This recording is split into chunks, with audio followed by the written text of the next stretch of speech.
Maging alerto Cagayan at Isabela. Si Bagyong Ophel ay inaasahang kikilos pa Hilagang Kanluran patungong Hilagang Kanluran habang nasa Philippine Sea at posibleng maglandfall sa silangang baybayin ng Cagayan o Isabela bukas ng hapon, 14 ng Nobyembre.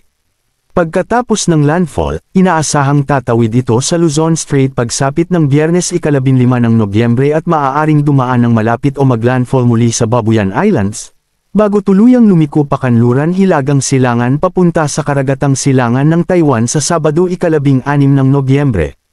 Inaasahang magpapatuloy na lalakas si Ophel sa susunod na 24 na oras at maaaring tumama sa lupa sa pinakamataas na antas ng lakas nito, subalit hihina din ito matapos ang landfall.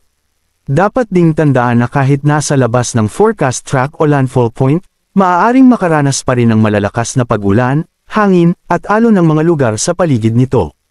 Ang track ng bagyo ay may kaunting hindi katiyakan, lalo na sa bahaging liliko ito papuntang Hilagang Silangan. Dahil dito, pinapayuhan ang mga residente sa Cagayan, Isabela, at Babuyan Islands na maghanda para sa mga posibleng epekto ng bagyo, kabilang ang pagbaha, pagguho ng lupa, at malalakas na hangin. Pepito, maaring maging super bagyo, Bicol posibleng mahadyak, buong Luzon dapat magbantay sa kilos nito. Ayon sa latest forecast may posibilidad maging super typhoon ang bagyong Manny na tatawaging Pepito bago tumama sa Bicol Region at Central Luzon sa weekend. Posible ring maapektuhan o daanan ang Calabarzon at Metro Manila. Posible pang magbago ang lakas at track nito depende sa lakas ng high pressure area. Ang high pressure area ay ang weather system na siyang tumutulak sa bagyong Pepito pababa kaya ang pinsala ng super bagyong Pepito ay nakadepende sa high pressure area. Kung walang high pressure area ang bagyong Pepito ay kikilos pa Hilaga at kung magla-landfall man ito maaring dulong bahagi ng Luzon ito magla-landfall. Wala pang direkateng epekto ang nasabing bagyong Pepito sa ating bansa pero mas mabuting paghandaan ito at bantayan.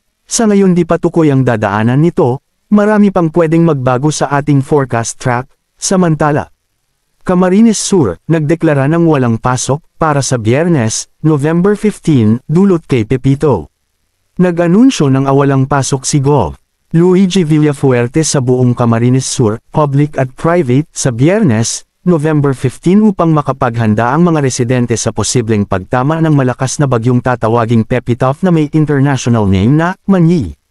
Manatiling nakatutok sa weather balita para sa bago pang updates. Thank you for watching, don't forget to subscribe.